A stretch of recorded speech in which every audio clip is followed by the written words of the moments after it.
The Family Search Wiki is like an encyclopedia of genealogy. It's really a fantastic free tool that you should be using. But some people do run into some challenges in doing their searches and trying to find what they're looking for. So in this video, I'm going to help you navigate with ease.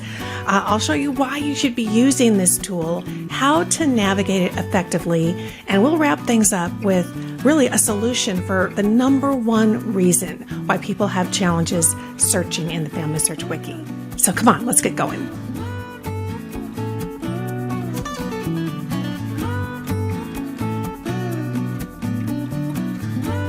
Okay, so here we are at the Family Search Wiki, and you can see in the address bar, we're actually at FamilySearch.org. Now, if you were just to type in FamilySearch.org, you would be prompted to log into your free Family Search account. However, if you go to FamilySearch.org/wiki, it will take you directly to the wiki itself, and you don't have to be signed into your account in order to use it or take advantage of the articles. So we're going to go ahead and we're going to use the Family Search Wiki, even though we're not signed into Family Search right now. Here on the main page, what you see is a map. And if we scroll down below, you can see that's pretty much it. And that's because this is a really terrific way to search the wiki. In genealogy, it's really all about location. We've got to have an idea of where our ancestors were, and then from there we kind of narrow down to time frame. So typically you'll have a sense of what country, at least, that you're researching in. You'll notice also on the main page there is a search by place or topic. So you could bypass using the map and you could just type in a place. And you can see that it starts to actually prompt us on the kinds of things that are commonly searched for that they could take you right to. And this could be kind of nice. If you know you're really focused on Italian census records, then you don't have to go digging around into the map.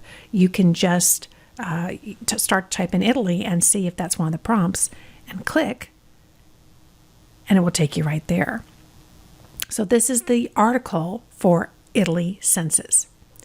I'm going to go back to the home page, and I want to do this through the map. And so the first thing we would have to do is pick our continent. We're going to do here North America. So we'll click that. Now notice one thing, if you go to click on the map itself, it actually isn't an interactive map in that way.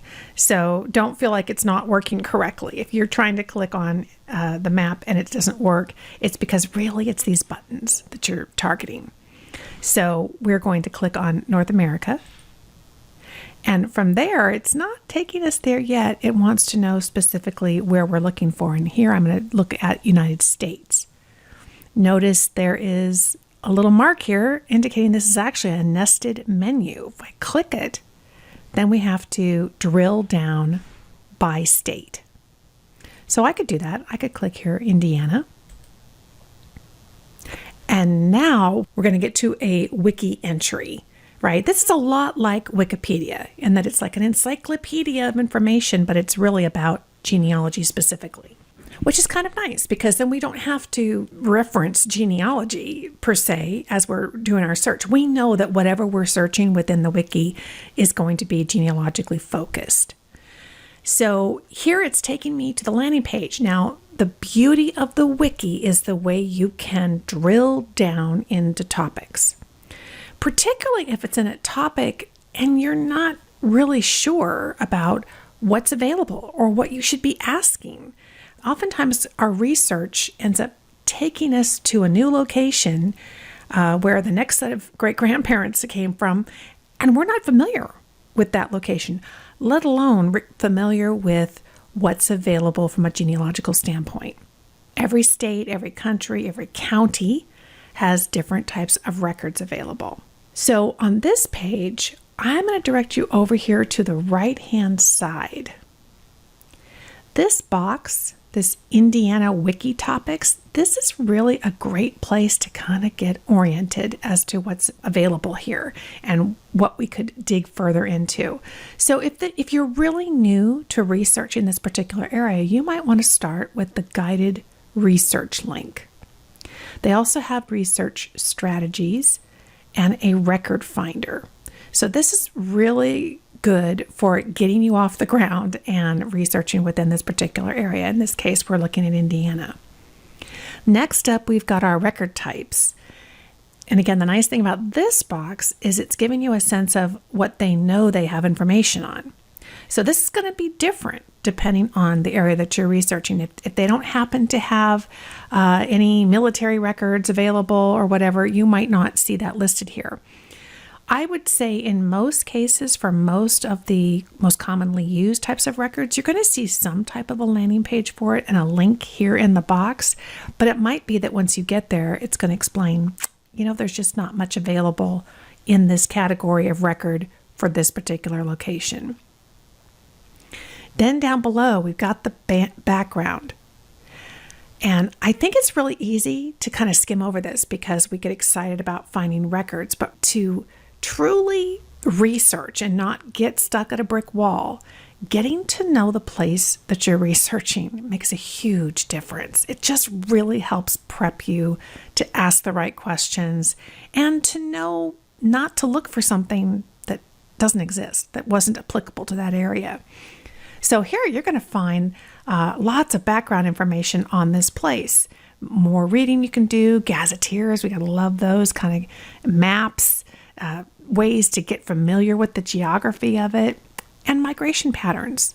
All different areas, particularly here in the United States, we have some fairly common migration patterns that if you get familiar with those, that could help really leap you forward in understanding where to look next. Periodicals, the law.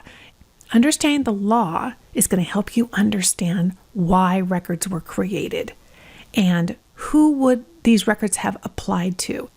If your ancestor was under 18, let's say, there might be particular records that just don't apply to them.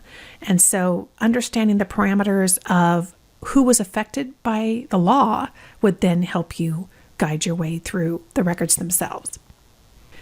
Then they have here cultural groups that you might expect to find in this area and more specific information about researching them, and location research resources. So what are the archives and libraries and societies and the family history centers that are available in this particular area?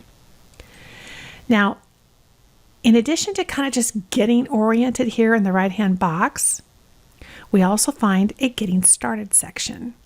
And again, this kind of expands on the idea of resources to help you research. So let's say that I'm researching my great-grandparents and they lived in Indiana after 1900.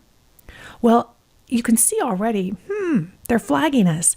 Sometimes genealogy research is going to be a little different after 1900 versus researching between 1850 and 1900. Again, certain records may just not have been created until the 1900s.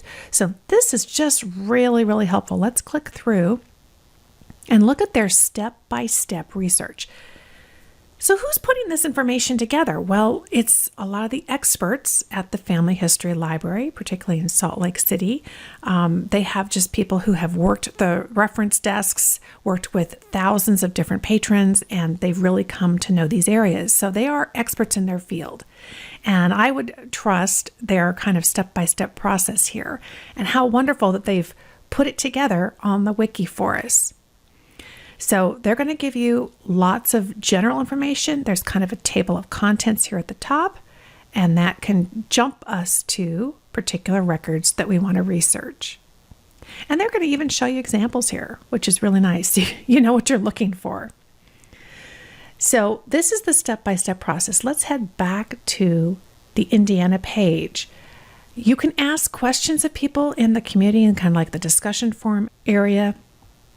But I want to look down here at the map because, again, navigating by location is still important even when we've narrowed it down to the state.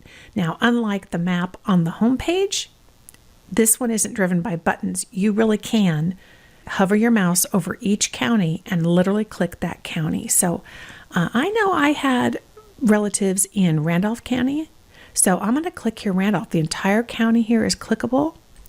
And when I click that, now I'm getting into Randolph County, Indiana genealogy. This is where the real magic happens because records are typically available at the county level, particularly like civil records.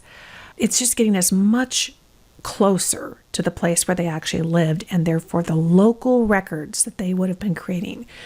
Certainly there might be things at the state level. Certainly the state archives would be helpful to us, but getting down into the county level, that's key. So that clickable map over at the state page is your kind of passageway to getting to these really meaty pages. They start us off with county information. Where is the current county courthouse? So let's talk about that for a second. Should you be looking at the county right now, the way it is today, for that town where your ancestors lived? Or do we need to check and see which county that town was located in back in 1900 or back in 1850, right? So counties certainly do change over time. And in fact, if you come over here to the right-hand side again, we get an overview. Here's the current county facts. When it comes to genealogy, we want to be researching the county at the time that they lived there. The records were created in that county. And if the county today is different, we want to go back and look for the county that would have been the one creating the records, even if the town is no longer in that county because they've redrawn the boundaries. Over time, the population got more dense. They needed to kind of break these counties out and make more and more of them. As you saw on the Indiana map, there were quite a few in Indiana. So this is really important. And this county page really gives you a view of this. Now here, check it out, boundary changes. This is what you're looking for. And here's one of my favorite tips. When I'm on a site like this, a web page, and look at all this information. Yes, there is a table of contents at the top, but this can be overwhelming. I mean, look at this table of contents all the way down here on the left. You kind of have a sense of what you're looking for. You don't want to miss any mention of that topic. So what I would do is use on your computer the find search box. So on my PC, I press Control and F. That drops down this nice little search box, and I could type in boundary. So I know I'm looking for boundary changes. Now, I don't want to get too specific because they may not use the word changes. They may use changing boundaries or, whatever. So notice that immediately this box tells me this shows up in 5 different spots on this page. One of the ways to not get overwhelmed in using the Family Search Wiki is to use your Find on Page box, Control F or Command F on a Mac, and type in that keyword that you're looking for. And you can even use these arrows to jump from one to the next. Now notice it found it over here in the contents, but really by scrolling through and look at the rest of them, that's where we got to the heart of this. Now, had we used the table of contents link, boundary changes, that also jumps us down there. But it doesn't mean just because they have a section devoted to this topic that it isn't also referenced in other areas of this page. And I don't want to miss any of those.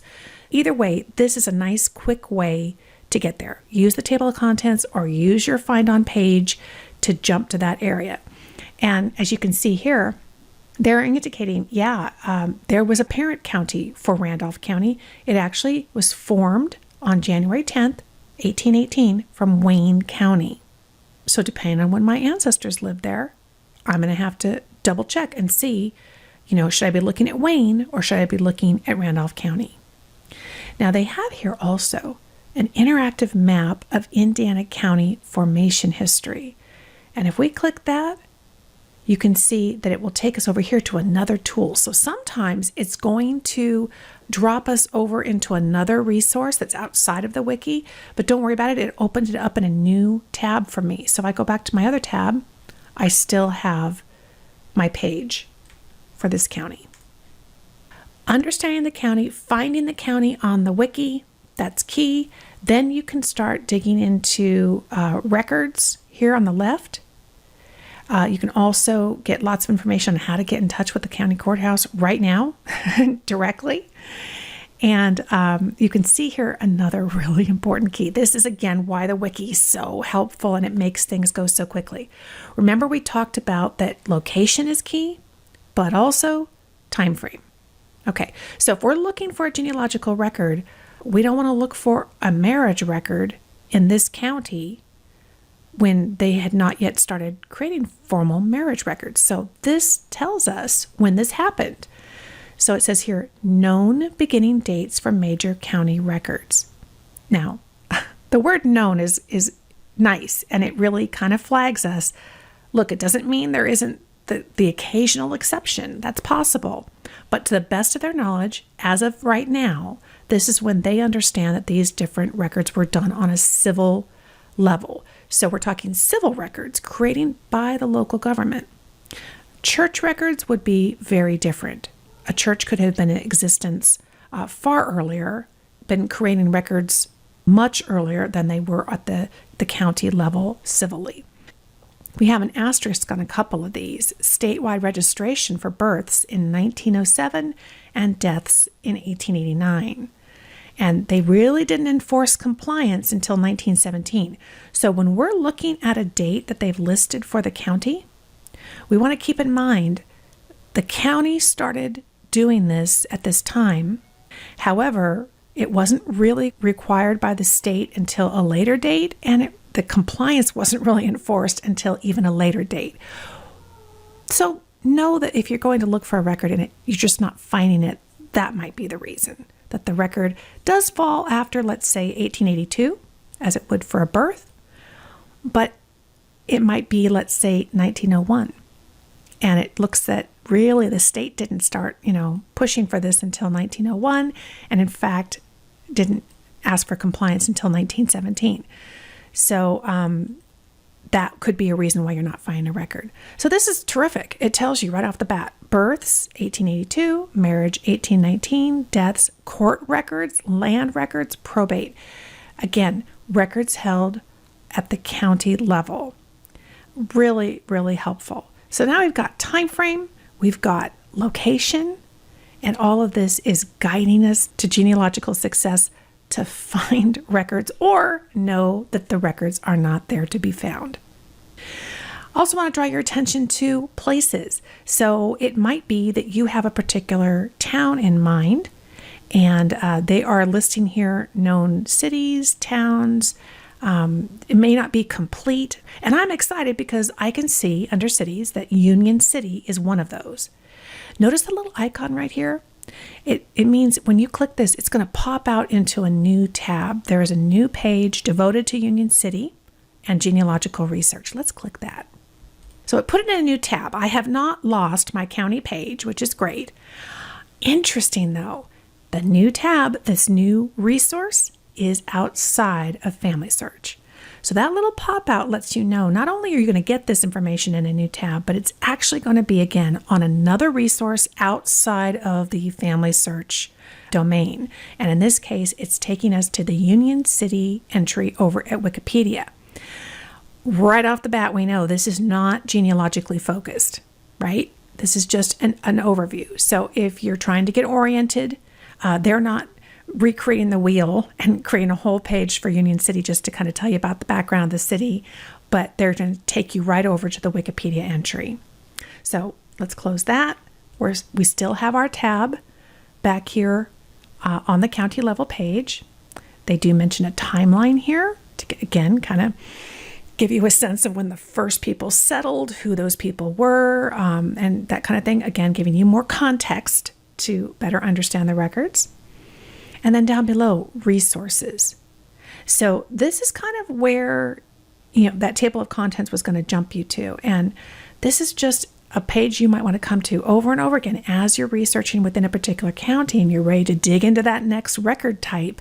You can come back here and see what else they recommend. What else do they have that they're aware of?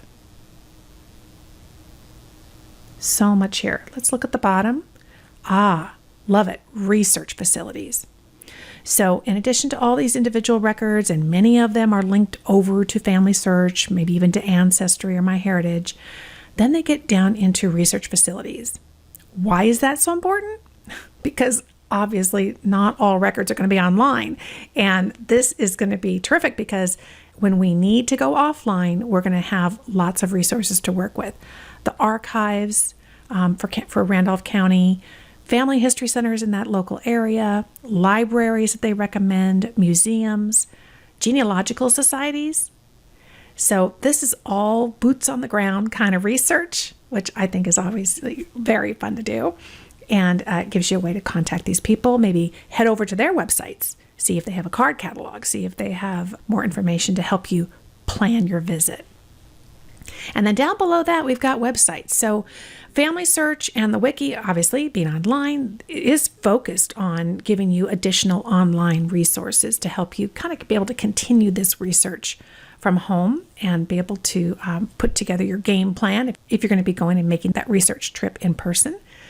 So great resources here. Now, having done some research in Indiana, I can see I really agree with all of these.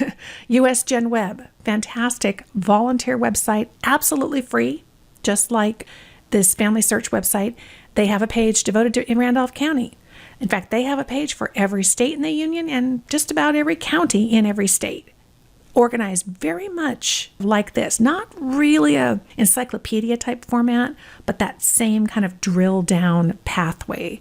US Gen Webs is a terrific place to go. They're going to have lots and lots of suggestions for you. Also, does the state have a state archive? Do they have a memory project? Many states do. And some of them are just full of rich resources, including lots of visual resources, things that can really embellish the story that you're trying to tell about your family history. And of course, the Family Search catalog. So the Wiki really is, I think, one of your first stops when you're going to be starting research in a new area, particularly to your family tree. It's going to give you that overview. And even though it's packed full of information, it's easy to navigate. Use the maps. You could use this search box. In fact, let's wrap with a little quick conversation about this search box. You could go ahead and put a topic in here. If I put in here Randolph County, it's going to start to prompt me on all the Randolph counties it found, right? So I could say Indiana. Many people will come in here and they'll say marriage records, Randolph County, Indiana, and click enter. And this is what they get. And this is sometimes where we get lost. I think probably that the number one reason why people kind of give up on the Wiki is they get these kinds of search results. And they start to realize, oh, wait a second, this isn't even Indiana. It's talking about Kentucky. Here's Delaware County. Why am I getting all these? It's so frustrating.